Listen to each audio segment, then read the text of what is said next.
Welcome to the Bring Your Product Idea to Life podcast. This is the podcast for you if you're getting started selling products or if you'd like to create your own product to sell. I'm Vicky Weinberg, a product creation coach and Amazon expert. Every week, I share friendly, practical advice as well as inspirational stories from small businesses. Let's get started. Hello, today on the podcast, I'm speaking with Sarah Mathias. Sarah works with founders to help them focus on the fundamentals of growing their businesses, always focused on profit, data and strategy. She strips away any noise so they can spend their time where it matters. I've invited Sarah onto the podcast today to talk to us about cash flow. Cash flow, as you all know, is so important when running a business, but it's also something that can trip people up. So Sarah shares with us some of the common mistakes she sees people make when it comes to managing their cash flow, some of the things we can do to better improve it, the numbers we need to be keeping an eye on. She even explains what to do if you don't consider yourself a number person, and she shares a few pieces of advice that I've never heard anyone say that actually make a lot of sense. So whether you are just starting out in your business or whether you've been going for a while, I really think there's a lot to take away from this episode. So I would love now to introduce you to Sarah. So hi Sarah, thank you so much for being here. Hi, thank you for having me. Oh, you're welcome. Can you please give an introduction to yourself, your business and what you do? So I am Sarah Mathias and I own a e-commerce consultancy called This Is Growth. And I spend my time working with founders of small businesses on a variety of sort of marketing activities and touch points throughout their business. So we cover everything from email marketing, meta ads, strategy, pricing, but generally, overall with a focus on driving profit within their business. Amazing, thank you. So you've joined us here today to talk about cash flow, because that's something that obviously for small businesses is often top of mind. Yeah. So the first thing I'm going to start by asking you is cash flow issues are quite common in product businesses, particularly when they're new, because it can take a while to sort of get the hang of managing your cash flow. First of all, let's start with why is managing your cash flow so important? And what are some of the early warning signs that maybe things aren't on track? Yes, so I am a huge advocate of getting to know your numbers, basically. And I think one of the major issues is that a lot of businesses sort of start off without, sort of in-depth knowledge about what figures they should track and how that business should look financially. So, most businesses start with an idea of product that they are personally attached to in most cases. And I think the sort of mistake that a lot of people make is there's that huge focus on product, which obviously is super important, but it's like, they'll bypass like the numbers side of things. And then what I find with most people that I work with is that they come to me sort of a few years down the line, and they've got this huge cash flow problem. That is one of the biggest things that I work through with people. And it's mainly down to the fact that they've not sort of set themselves up. They've almost set themselves up to fail in the first place. And then they've not tracked those key metrics throughout. So now they're like caught in a sticky place almost, and they're trying to like get out of it. But I think for most small businesses, there's many sort of reasons why you can sort of get into that cash flow issue. But I think first and foremost, like if you are going to set out to actively try and avoid that situation, the main thing is just getting to grips with those figures, understanding and getting used to looking at a P&L and really understanding, the difference between what comes into the business and what goes out of the business. Because ultimately, what is in your bank is what is going to keep you going, essentially.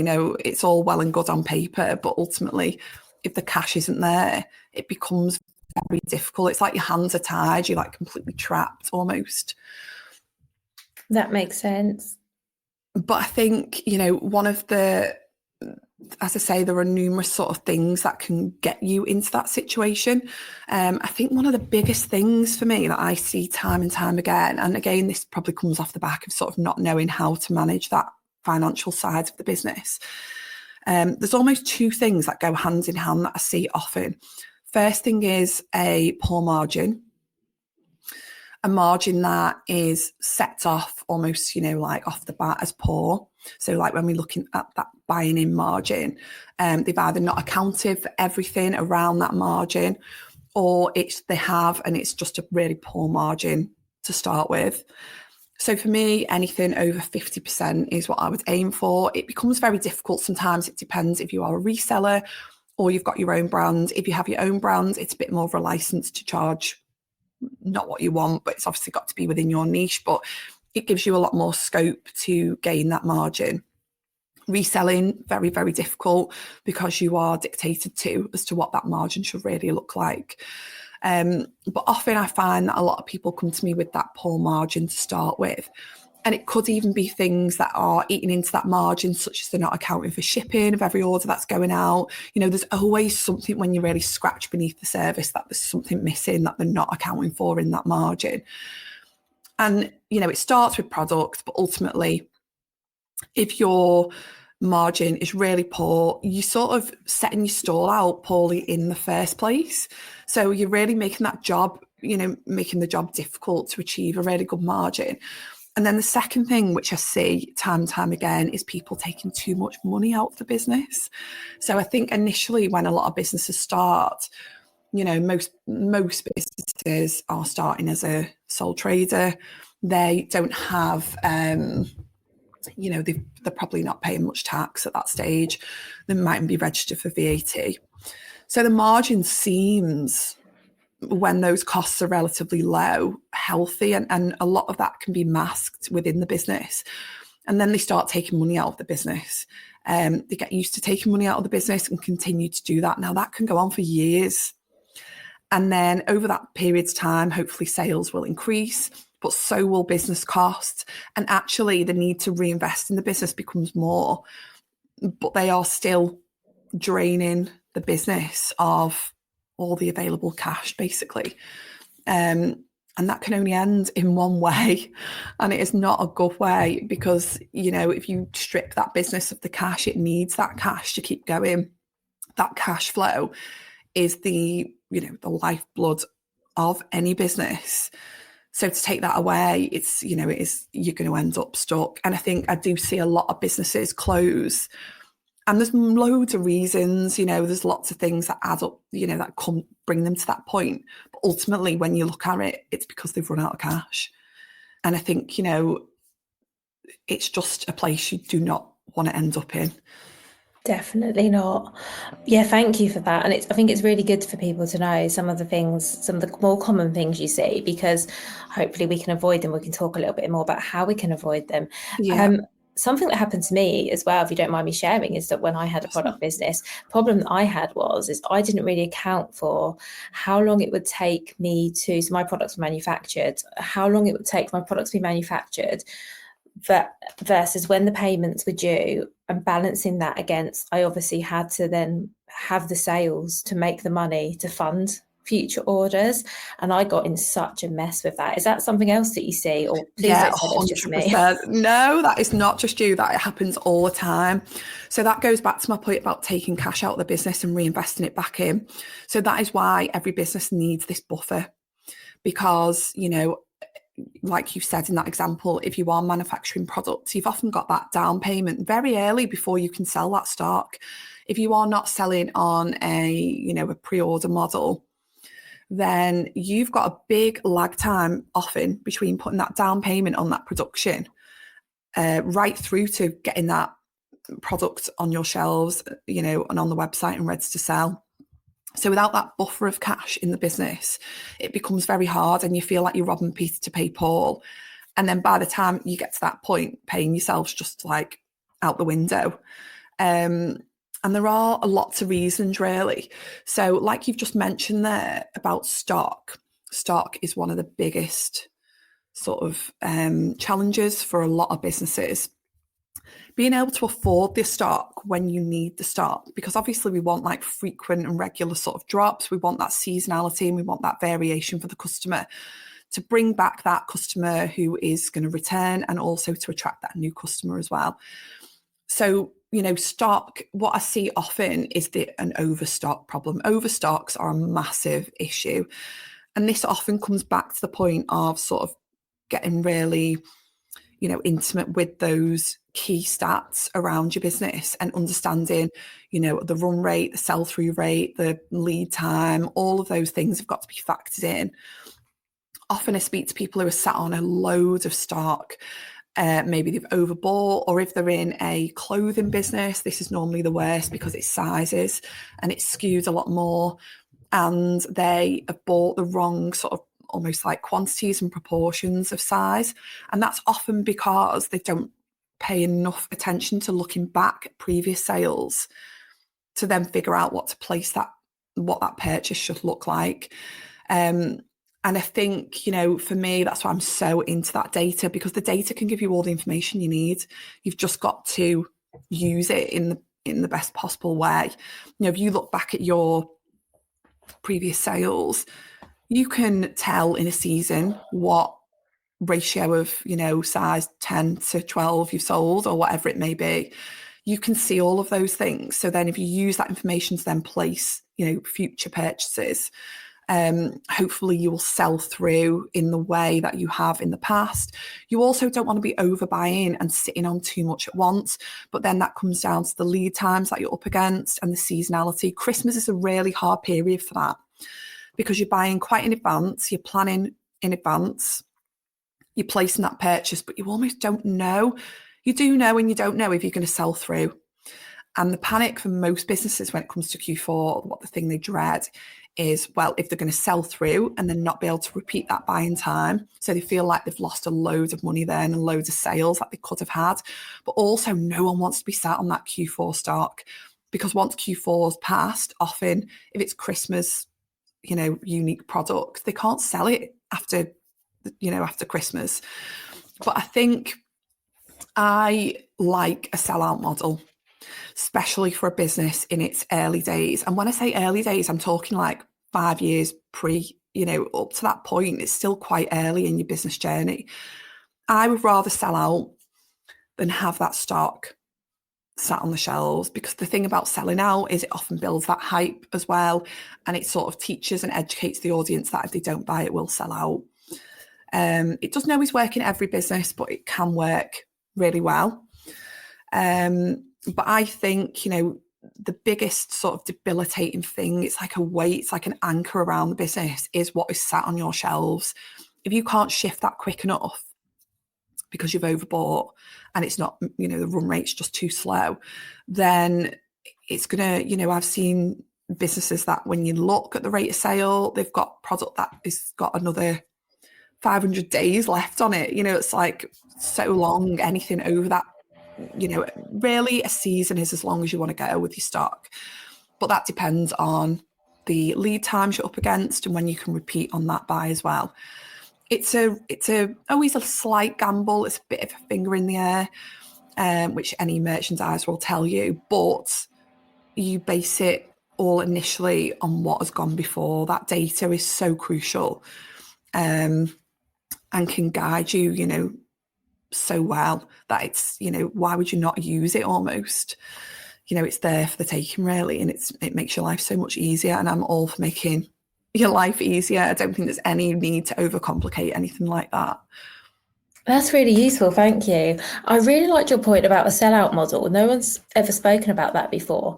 Probably partly because some of the business I work with sell on platforms where if you do sell out, it's a problem because you start, going down the algorithm. But I guess if you're selling on, your own ground, your own website, your own Shopify store, whatever it is, you absolutely could have that kind of model. And would you also recommend pre-orders for the same reason? Yeah, so pre-orders are just like great for cash flow, because obviously you can get the cash in, and you can also get, often your pre-orders are doing the buying for you, because they're telling you, in what ratio to purchase that stock and the amount that you do need to buy. Pre-order and pre-order model is absolutely great for that, because it just brings that cash flow in. But that sellout model is really, really powerful. And it's not something that you might want to stick with, for the existence of the business. But ultimately, like in those first few years, it really does train that audience, and it helps with every launch, in those businesses where they do sell out. And it's a fine line because you don't want to really annoy your customer base. But ultimately, when you do sell out, it does teach them that is how it operates. So then with every launch after that, it becomes stronger and stronger. And then hopefully, you're going to sell a little bit more with each time as you recruit more customers into the business as well. So yeah, it's definitely something I would definitely consider because it can just be so powerful as well. I didn't even think of that, but now I'm thinking now that actually even some of the bigger brands do that, don't they? I mean, not on every line, but for example, every year there'll be something in Zara or Marks and Spencer's that sells out and that's it, it's gone. Do you know what I mean? These key pieces and they just go, and people flock to the shops to buy them because I think they get that if something's in the press, it's probably going to sell out. So I think because I can see there might be some nervousness around having a model where there's only a limited amount of stock, but actually I think it makes it more coveted because people are like, oh, if I don't buy it now, I might never be able to. Yes, exactly. And obviously it's word of mouth and it gets people talking about you as well, which is free. I know some big businesses that will hold stock back and fake a sellout and then restock and bring it back in, but they've had it all along. And it's just to train that audience to, when it goes on sale, you need to buy it if you're going to buy it. And it also allows, what's great about it, sort of going off topic a little bit, is that when you are on the run up to that launch, you can openly quite share, behind the scenes stuff and like give sneak peeks of it, and it builds that hype all along. So when it does go live, from the minute you mention something new, it could be 6 weeks before, people know that's going to sell out. So you almost get in there like buy-in right early on. So by the time that goes live, you've got it gives you more confidence as well because it's going to sell out and you're not going to have it on your shelves. I would absolutely rather that model. It's also more controlled. And I think often as founders, you do feel like you can lose control a little bit, especially if you look around and your shelves are full and the sales aren't coming in and you're thinking, what am I going to do next? How am I going to shift this? And then on that point as well, if you are in that situation where you have got that overstocks, what do people always, end up doing is discounting. Now, I'm not against discounting at all. It's absolutely got its place, but it has to be very structured and thought out and planned. It does not work if you just, frequently discount. Again, the conversation about teaching the audience, it teaches them to wait for that discount, which you don't want to be in that situation. You want them to buy, most of them to buy full price.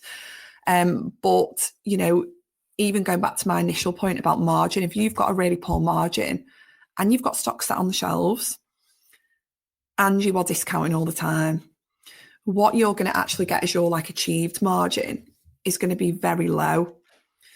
And then when you need that money to reinvest and buy more stock, you've caught yourself up in it. It's like catch-22 then, isn't it? And you can't get enough in quick enough for it to go out again. So yeah, I mean, an ideal business for me is a really good margin, a really good repeat customer, who comes back frequently, time and time again within the year, a pre-order model to get that cash flowing nicely to make it more fluid. And just a sellout model as well, just keep that stock low. So you're buying more frequently, the merchandising side of the business has got more pressure on it, but it's turning quick. It's really, really quick. And there's more energy in the business and the cash goes out, comes back in, much more frequently as well. Because, on top of all this is all the other costs, isn't it, that is associated with running the business, whether that's just pure business costs or marketing costs, whether you're running ads, all these things have got to be considered as well. And I think absolutely, that is where you can see a huge cash flow issue arising, really. Yes. And that sounds like, stock seems like to be the biggest cost. But I would actually, now you've brought up costs, it'd be really interesting from your perception to know, what do you think have you seen any common sort of misconceptions around other business costs, especially in the early days? Do you see things that people are investing in that actually, in your opinion, they could they could wait a few years, or maybe vice versa, but they're things people often don't invest in that they could be, because I think it could be a real challenge running a business, especially if it's your first business, if you haven't got a handle on the financial side. And I come back to my experience, I don't mind sharing. I made mistakes. I spent money on things that I didn't need. But also, probably there were things I should have invested in sooner, like bookkeeping, for example. Absolutely, I should have got someone on board with that earlier. It's really hard to know because every penny counts, but I think all of us probably have made some bad decisions. So tell us some of the common things that you see both ways, and what your thoughts would be. Yeah, so one of the biggest things that I see is like an overall comment is just people getting attracted to shiny things, thinking it's going to solve their business problems. And actually what it comes down to is like the key fundamentals and pillars around building any product business. You know, every business is different, but ultimately it's built upon the same fundamentals that you've got to have in place. So I think it's, you know, it's overcomplicating things essentially. You know, I come into a lot of businesses, and one of the biggest things I will focus on to almost move the needle and really improve what I can see in front of me is actually using what they've already got. But it's building it in the right way and using and focusing on the right things as well. Like, you cannot do everything. It's impossible. I always say, you know, just go for that lowest hanging fruit. Don't mess around trying to do a good job of everything, because you're not going to do a good job of everything. It's about knowing your strengths, knowing your weaknesses, seeking help where you can, to cover things like you've just said, like an accountant. That takes a weight off your shoulders, and it's also something that, you know, can just be dealt with for relatively low cost. But I think one of the biggest things that I see people almost waste money on, really, is ads. Running ads too soon when they are, and it's not actually about running them too soon, it's running them before they are ready. So I've seen businesses that set up and they're running ads within 6 months, but it's actually the set up well for it. A lot of businesses, that is a massive cost. So when you're looking at business costs, ads is always one of the biggest things that stand out. Now, obviously, you know, they're not cheap, but those figures have got to stack up. And the amount of businesses that I go into and I look at those ad costs, and actually they are, you know, paying people to buy that product. Like, they're not even making money on that product. And it's often down to, you know, the poorly run, the messaging's off. The messaging is the main thing. It's normally that is off. But then when I go onto the website, you know, I see the same issues there. And it's just, they're just not ready. They're just not at that point where they thoroughly understand their business well enough. And going back to, you know, how important it is to get a grip of your figures, it's normally that's falling down. And they are, you know, paying someone to run the ad who is, you know, not even aware of those figures within the business. So actually it's, you know, it's causing them a headache cost-wise. But then there are other costs, you know, like I see people pay too much for fulfillment, all kinds, like paying too much for the email marketing, not suppressing enough people, not making sure everything's running healthy in a healthy way, and keeping those costs down, especially in those early years. Like, every 6 months, I would do a check on your costs as a business and see what you can bring down. I also think, you know, for me, it's like, do what you can yourself until you then can't do it. So there'll become, you know, every business will hit a point, every founder will hit a point where they're like, I can't do this anymore, because either there's too much to do, or they haven't got an understanding of the thing they need to get a grip of to push the business forward.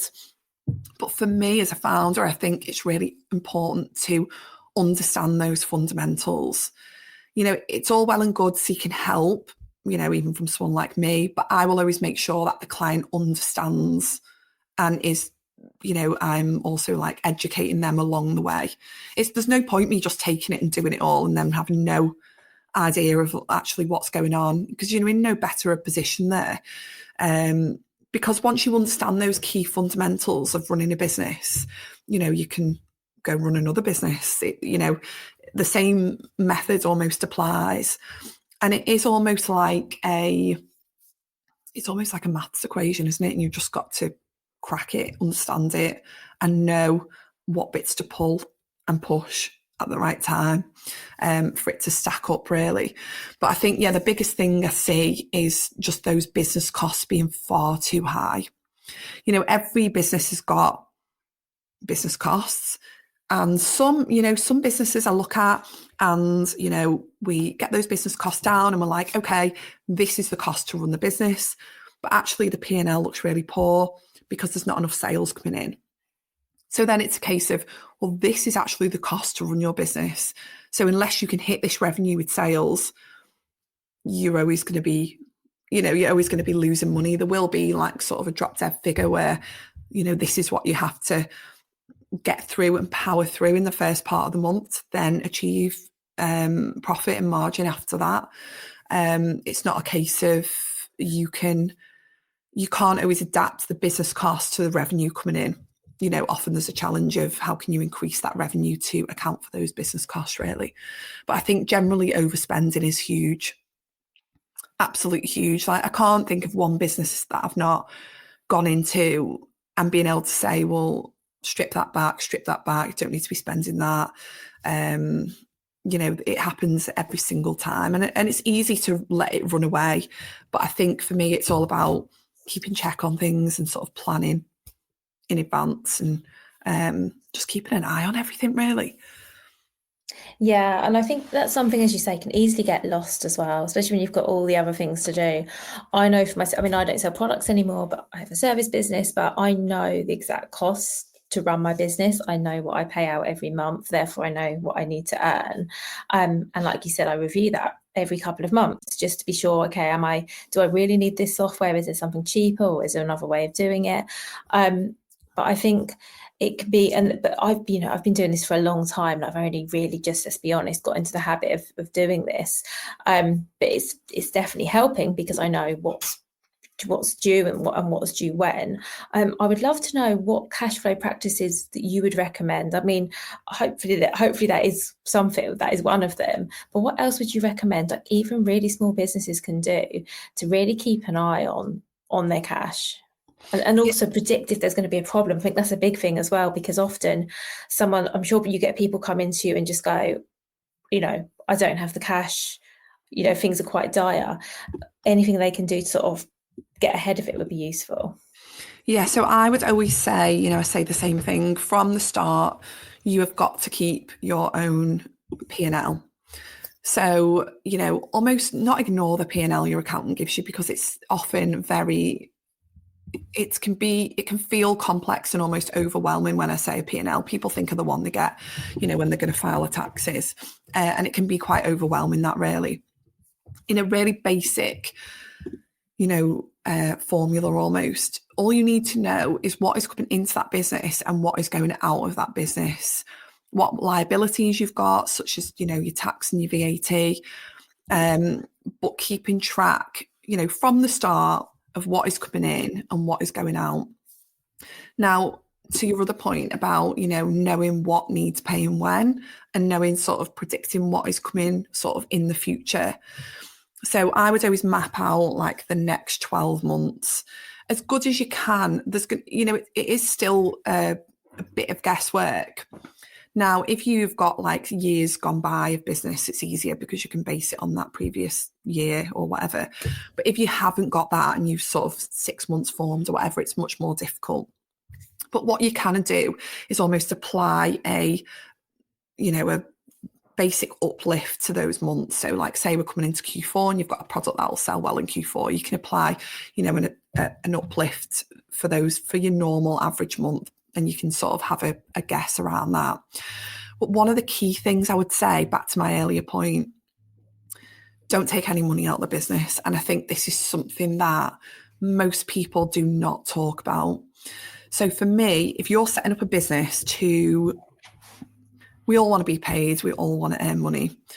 But if you are in a position where you have maybe, lost your job, or you have thought about doing X, Y, Z for years, and now you're going to make that break and you're going to go, you can only do that if you do not need that money out of that business for a couple of years. And I know that is a really sobering thing and harsh thing to say, but unless you've got either a partner who can cover those, those bills along the way, not business bills, like just general living, and can cover that for a period of time, or you've got a pot of savings that you can live off.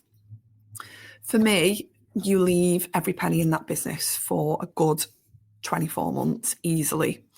And what that allows you to do is, like I said before, is have that buffer of cash in the business, and also observe those patterns seasonally, monthly, generally, like you said about, buying stock.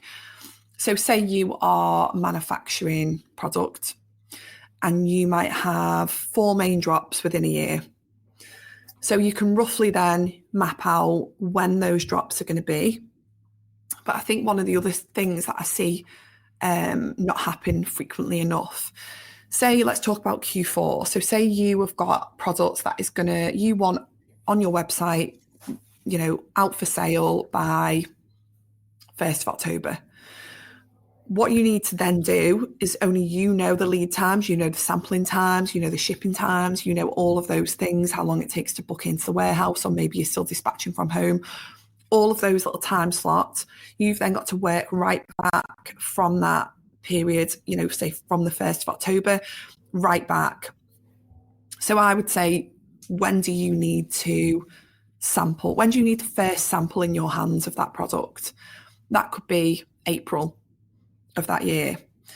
So when are you going to start designing that product? So in theory, you're going to let this Christmas pass, and then you're going to design next Christmas from January. That is the reality of what you would have to do to land that product. So then you would almost be able to predict when that down payment would be for that particular launch. And you can generally map out, when the money will need to go out.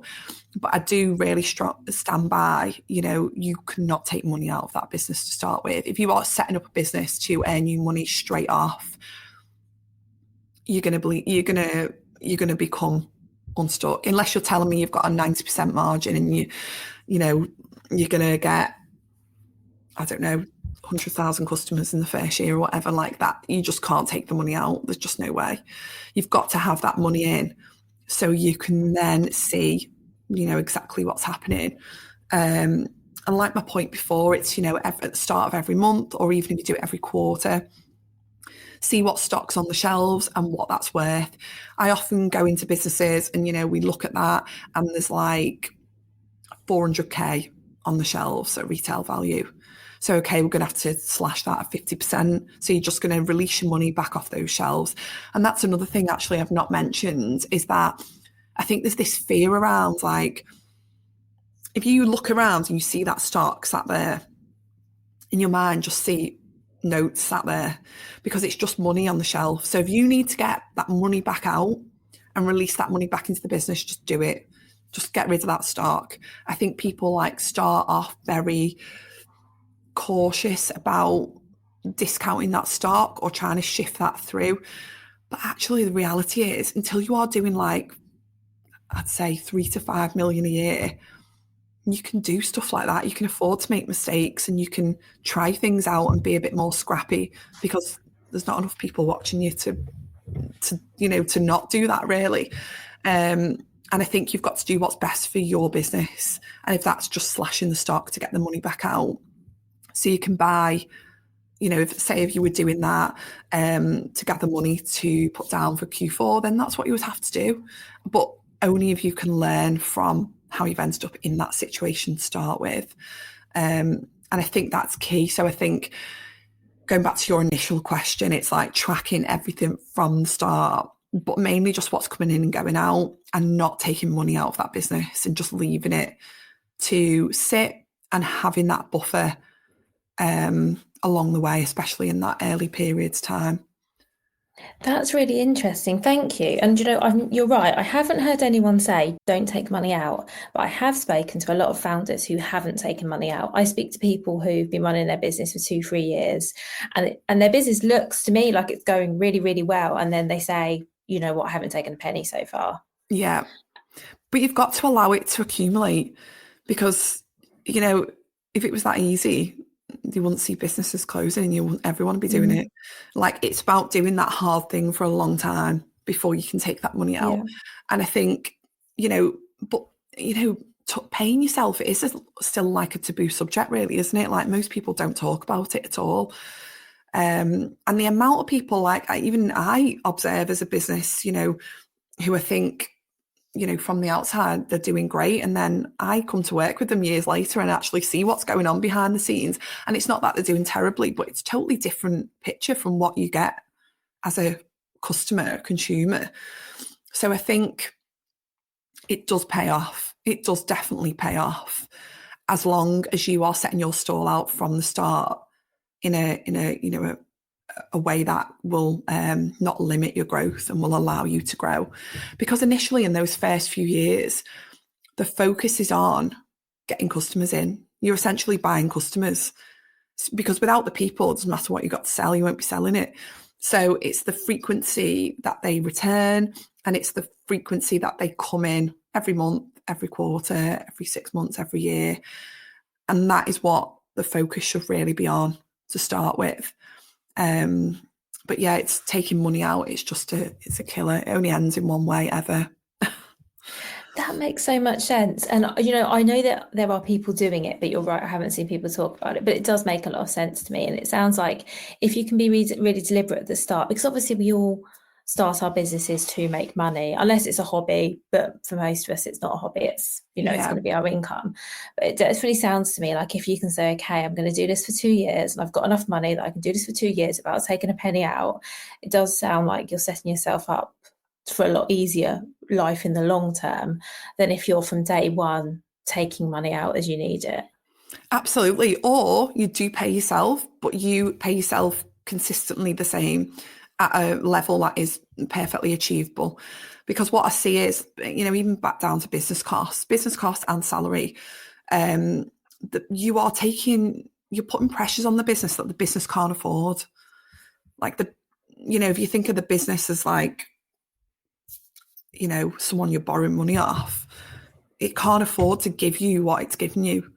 And then, obviously over a period of time, it normally doesn't take that long, good 12 months, and you're wrapped up tight and you can't get out. It feels like you can't get out. Yeah, absolutely. I think you've just got to it's about being sensible, really, isn't it? But it is hard. It is hard, definitely. And I do like that advice as well, that if you absolutely do need to be taking, paying yourself, just sort of budget, okay, I'm going to pay myself X amount every month and that's it. Because I'm sure you've seen businesses before where people have almost used them like a like a loan, oh, well, I haven't got enough money this month, so I'll just take some out of the business. I'm sure that happens. Absolutely. Yeah, 100%. Yeah, definitely. Not shaming anyone for doing that, by the way, because we all make these mistakes. We all do it. We all do it, exactly. But I think, like going back to what you said before, like obviously me and you are service businesses, and it's almost like a little bit easier because you've not got that physical stock sat around. So like you and I know what our business costs are, and we know what we need to earn. We know at what point we get past that point, and then,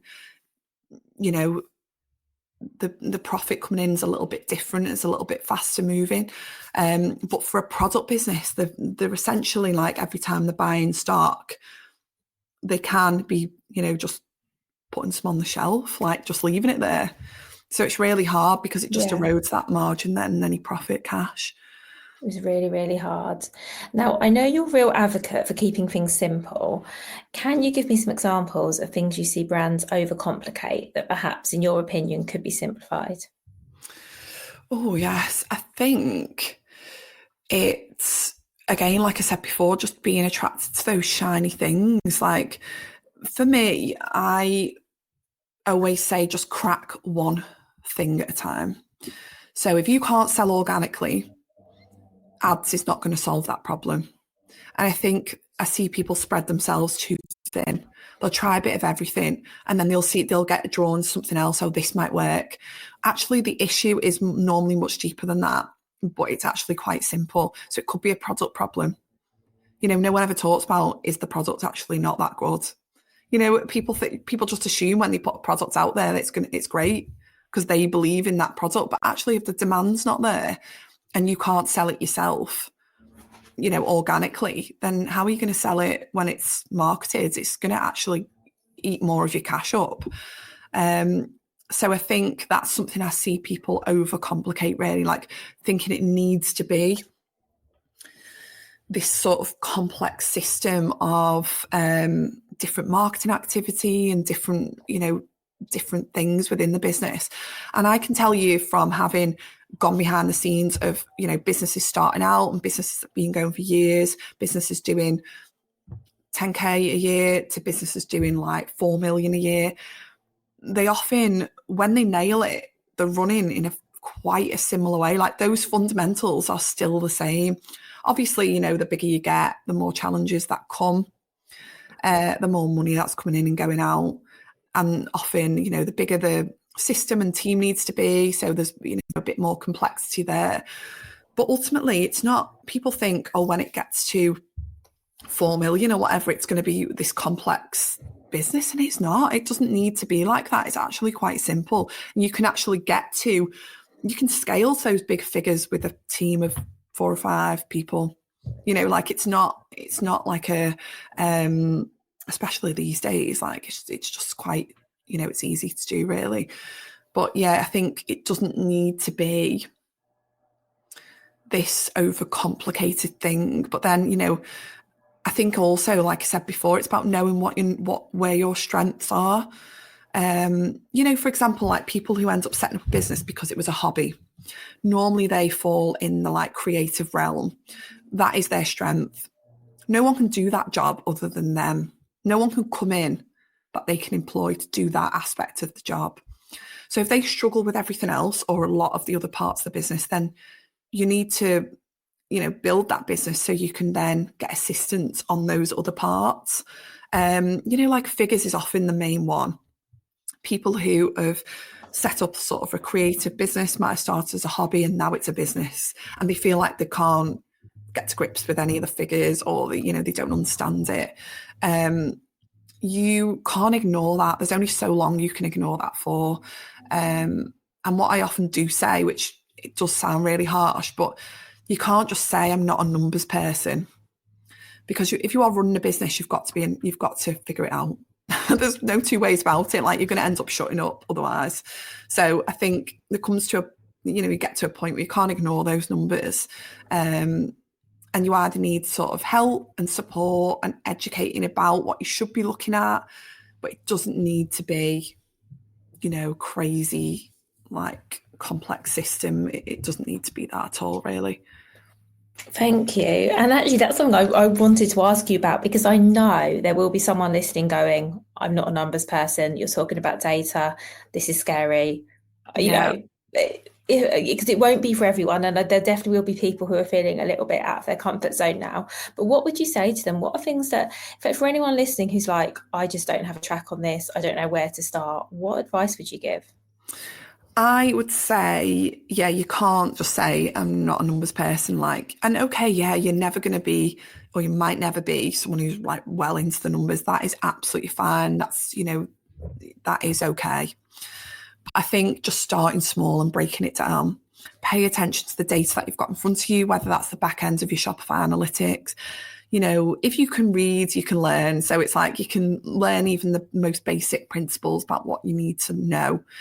And I think, understanding always starts with products. So understanding the construct of that product, especially if you are a maker or you're manufacturing your product, understanding the costs that go into that, being very confident in calculating that margin. Margin's got to be the first thing you look at, because aside from all the business costs and however you're going to run your business and market your business, that product's got to have demand in the market, and it's got to be constructed in a profitable way. So, breaking all of those components down and being really confident with your margin and that calculation, I would say that's number one. That has got to be something you thoroughly understand, because when you create products, you've got to be able to work that through yourself and figure out, what that margin looks like. And then I think aside from that, it's looking at the costs of your business to start with. As I said before, there's certain costs which are the costs, like you can't get away from them, you can't run away from them. So when you figure that out, you feel like you've got a good solid margin and you're confident with working that out. It's then looking at, if you think of it as a funnel, the cash coming in at the top.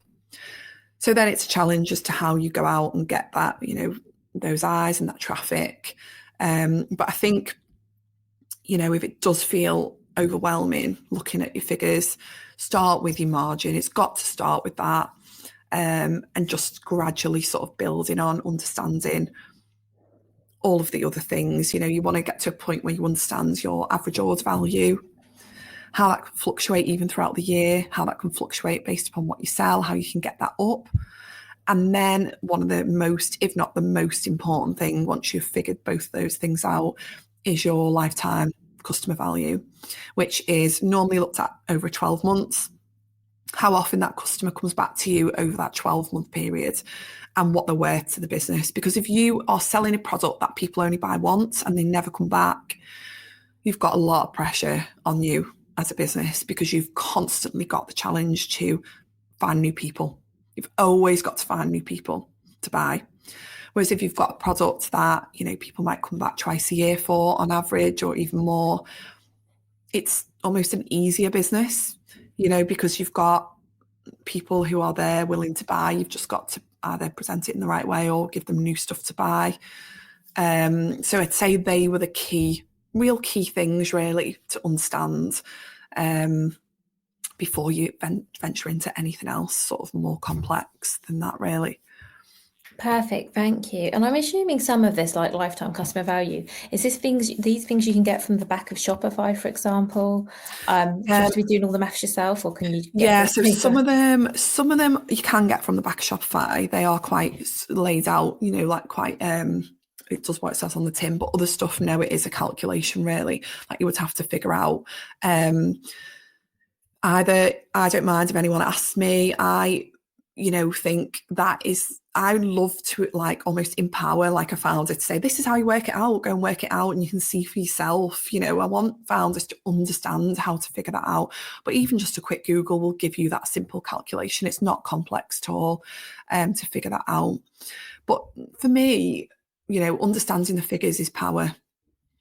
It's transparency of what is going on in your business, and you almost can't make decisions without that knowledge. So I think, start as you mean to go on. If you are a new business or newly formed or thinking of starting a business, or even, people 6 years down the line who've never looked at this data, because that is frequent as well. Just start, piece by piece, understanding these sort of key metrics, really. I mean, if you scroll through my Instagram feeds, it's definitely on there, that calculation. I share a lot of stuff like that. Because I just think it's, you've got to be able to work it out.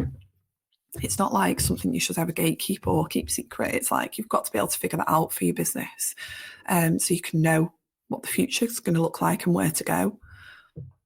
Well, thank you, Sarah. And I'm going to make sure I link to your Instagram post or all your socials and your website in the show notes, so people can come and either have a look and get the information, or they can contact you and ask if they want to know more. But before we finish up, can I ask my final question, which is, what is your number one piece of advice for other product owners? Oh, you know what? I've probably got so much advice, but if I had to narrow it down to one thing, it would be like the essence of what we've discussed. So it'd be really get to know your figures. Those figures can be as complex and as detailed as you want to go with them, really. But, don't ignore them. Do not ignore them, because it never ends up, a pretty picture if you do. So just small steps to understand your figures and understand your business, because, you almost owe it to your business. And it's so much easier once you do know those figures, because you can make really good decisions going forwards, which will ultimately, hopefully, drive more profit. And who doesn't want more profit? That's brilliant advice. Thank you so much. Thank you for everything you shared with us. You're welcome. Thank you for having me. Thank you so much for listening right to the end of this episode. Do remember that you can get the full back catalogue and lots of free resources on my website, vickyweinberg.com. Please do remember to rate and review this episode if you've enjoyed it, and also share it with a friend who you think might find it useful. Thank you again, and see you next week.